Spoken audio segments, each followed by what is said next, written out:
Hello femme sœur, bonjour. Toi tu n'es pas bien, tu es malade, tu souffres, tu sens que c'est comme si tu es possédé, il y a les esprits qui te dérangent. Tu te sens mal. La seule solution que tu as, c'est d'aller voir ton pasteur. Tu ne pries pas d'abord, tu vas voir ton pasteur. J'ai une première chose à te dire. Prier sans se sanctifier, donc c'est-à-dire régulariser sa vie avec le Seigneur. Ça marche, mais c'est pas une science exacte. En fait, on met beaucoup l'accent sur la prière, alors que Dieu, pour lui, ce qui porte ta prière, c'est la vie. C'est-à-dire que la vie de la personne qui prie est plus importante que la prière de la personne qui prie.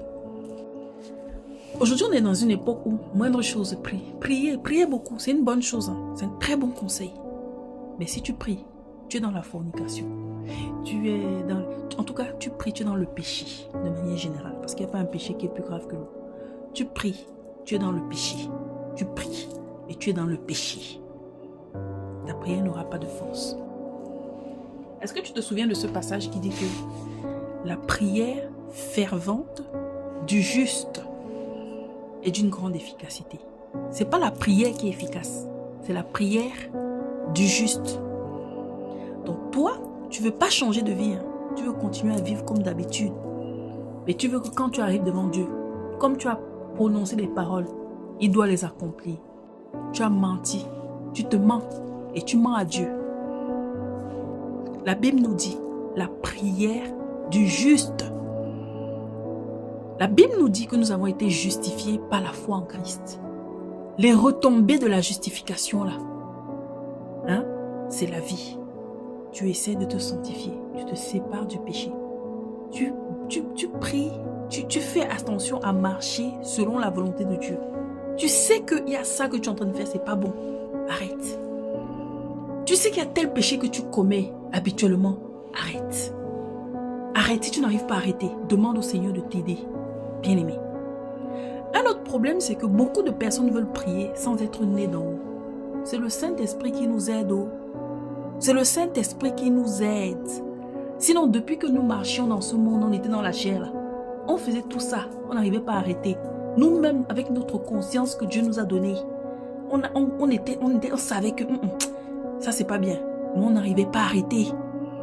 Donc, si tu as la possibilité de faire les œuvres de Dieu, de marcher dans la sainteté, c'est par l'Esprit de Dieu. C'est parce que cet Esprit a fait de nous son temple. C'est parce qu'il habite en nous. C'est lui qui nous donne le vouloir et le faire. C'est lui qui nous donne la force. La Bible nous dit que ni par force, ni par puissance, mais par l'Esprit de Dieu. Donc, si tu veux prier, il te faut la vie de sainteté. Et la vie de sainteté, il faut t'assurer que tu es né d'en haut. La naissance d'en haut, ça ne se fabrique pas. La naissance d'en haut, ce n'est pas le fait de prier. Aujourd'hui, les gens prient, mais ils ne connaissent rien de Dieu. Ils parlent à quelqu'un qui est un mystère pour eux. Ils parlent à quelqu'un qu'ils ne connaissent pas du tout. Personne ne peut connaître Dieu entièrement, mais au moins avoir le désir de s'approcher de lui, de connaître, d'être enseigné avec les véritables enseignements. Pas les enseignements qui sont toujours en train de nous dire tu auras ceci, tu verras cela. C'est pas ça Dieu. Connaître une personne, c'est pas s'attacher à ce que la personne peut nous apporter. L'attachement intéressé à Dieu, cet attachement qui fait que tu es avec lui parce qu'il va te donner, parce que tu vas recevoir, parce que tu vas vivre ça. Ce n'est pas la nouvelle naissance. Tu n'es pas né d'en haut. Tu n'es pas né d'en haut, alors tu es né d'en haut, mais tu n'as pas été bien enseigné, bien-aimé. Revenons un peu à la foi véritable. Les histoires de on prie, moins de choses, il faut prier. Prie seulement, n'importe, tout le monde nous conseille de prier. Mais la prière, c'est pas un jeu, bien-aimé. La prière, c'est quelque chose qui perce dans l'esprit. Il y a des gens, vous priez, vous créez plus de problèmes parce que vous criez, vous priez. Parce que vous voulez déranger le monde spirituel en ayant les choses du diable en vous. Vous voulez faire des dégâts dans le monde spirituel en prononçant les choses. Et vous allez faire, les gens vont venir vous fermer la bouche pour dire, mais toi, tais-toi, tu déranges en fait. Il faut la vie de sainteté. Il faut marcher selon les commandements de Dieu. Si tu veux que Dieu t'écoute et que Dieu t'exauce, bien-aimé, il faut aussi avoir le cœur de l'écouter et de lui obéir. Si tu veux qu'il t'écoute, il faut l'aimer. Et le Seigneur, la façon dont il comprend que tu l'aimes, c'est quand tu pratiques sa parole. C'est pas que tu te fiches de savoir ce qu'il faut faire. Tu te fiches de savoir si tu es dans le péché ou pas. Ça ne t'intéresse pas. Le jour où tu souffres, tu pries. Le jour où tu as des problèmes, c'est là que tu pries. Le jour où tu es malade, c'est là que tu pries. Le jour où tu as peur, c'est là que tu pries. C'est une bonne chose de te souvenir de Dieu dans ces cas-là. Mais toi et moi, on n'aime pas ce type de personne. On n'aime pas ce type de personne qui n'a jamais le temps pour nous. On n'aime pas ce type de personne qui se préoccupe jamais de nous. On n'aime pas ce type de personnes qui ne savent même pas comment on va, qui ne nous appellent jamais. Le jour où ils nous appellent parce qu'ils ont besoin. Toi et moi, on n'aime pas ce type de personne. Pourquoi est-ce qu'on va devenir ce type de personne? Bien aimé, bien souvent, on devient ce type de personne avec le Seigneur. Ne deviens pas ce type de personne intéressée dans ta relation avec Dieu. Dieu aime les gens qui l'aiment vraiment d'un cœur pur. Et quand tu vas venir le prier, ça ne va pas être des longues prières kilométriques. C'est une continuité dans ta relation. La prière fait partie de notre relation avec Dieu. Mais si tu n'as pas de relation avec Dieu, parce que toi, tu ne te préoccupes pas de lire ta Bible, d'aimer Dieu, tu n'as aucun intérêt pour Dieu dans ta vie. Ton seul intérêt pour Dieu commence quand toi, tu as un problème. Ton seul intérêt pour Dieu commence quand tu as besoin d'argent. Ton seul intérêt, pour toi, la seule raison pour laquelle Dieu existe, c'est quand tu dois lui demander quelque chose. Pour toi, la seule raison de l'existence de Dieu, c'est combler tes désirs. C'est quelle relation ça? Ça, c'est quelle relation? Personne n'en veut. Bien aimé, personne ne veut de cette relation. Même Dieu même n'en veut pas. Même Jésus qui est amour par excellence, il dit, celui qui m'aime pratique mes commandements.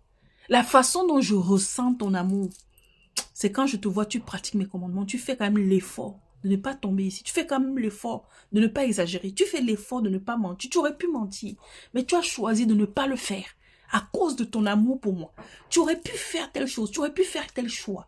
Tu aurais pu te précipiter dans telle situation. Mais à cause de ton amour pour moi, tu as attendu.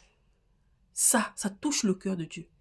Et toi qui es une femme comme moi, tu sais très bien que si tu vois un homme qui fait tout pour te plaire, il fait ce que tu attends de lui. Il se soucie de ce que tu penses. Il se soucie de ce que tu aimes. Il se soucie de ton langage de l'amour. Et il te comble dans ça. Tu sais très bien que ton cœur va être touché. Et la moindre chose qu'il va te demander, tu es déjà disposé à lui répondre. C'est ça la prière. C'est ça la prière. C'est-à-dire que le Seigneur est déjà disposé à te répondre. Je ne dis pas forcément t'exaucer de répondre. Il est capable de t'exaucer. Il est capable aussi de te répondre pour te dire attends. Il est capable aussi de te répondre pour te dire règle telle chose. Il est capable de te répondre. Mais vous ne voulez pas ça. Vous voulez directement prier. Dieu vous répond. Alors que Dieu ne vous connaît pas. Vous savez quand le Seigneur dit je ne te connais pas, ça veut dire je n'ai pas l'habitude avec toi. On n'a pas de relation. On n'a pas d'intimité. C'est facile, quelqu'un va se lever le matin comme ça, il vient te voir, il cogne chez toi, toc, toc, toc. Tu peux me donner de l'argent. Toi-même, tu vas dire à la personne qui est qui. Tu me demandes l'argent, tu me connais. C'est pareil avec Dieu. Il y a des choses que Dieu va te donner, c'est parce que tu as une relation avec lui. Le souffle de vie, il donne à tout le monde. Son amour, il donne à tout le monde. C'est comme ça que nous devons être. Il y a parfois, tu n'as pas de relation avec quelqu'un. N'est-ce pas que si tu vois la personne tomber, tu vas l'aider? Mais ne pense pas que c'est parce que tu aides quelqu'un en passant que la relation, pour autant, elle est là. Dieu, c'est pareil. Il y a des fois où tu vas prier, il te répond. Mais ça ne veut pas dire que tu as une relation avec lui. De la même façon, tu peux aider quelqu'un au marché un jour. Tu peux voir quelqu'un dehors, il a besoin d'aide. Tu le soutiens, tu l'aides. Mais ce n'est pas parce que tu as une relation avec lui. C'est parce que c'est comme ça que tu es. Parce que tu as compassion des gens qui ont besoin. C'est pareil. Parfois tu pries, Dieu a compassion de toi, il t'aide. Mais cherche l'intimité avec le Seigneur. Cherche la relation avec lui. C'est ça qui est important. Que le Seigneur te bénisse.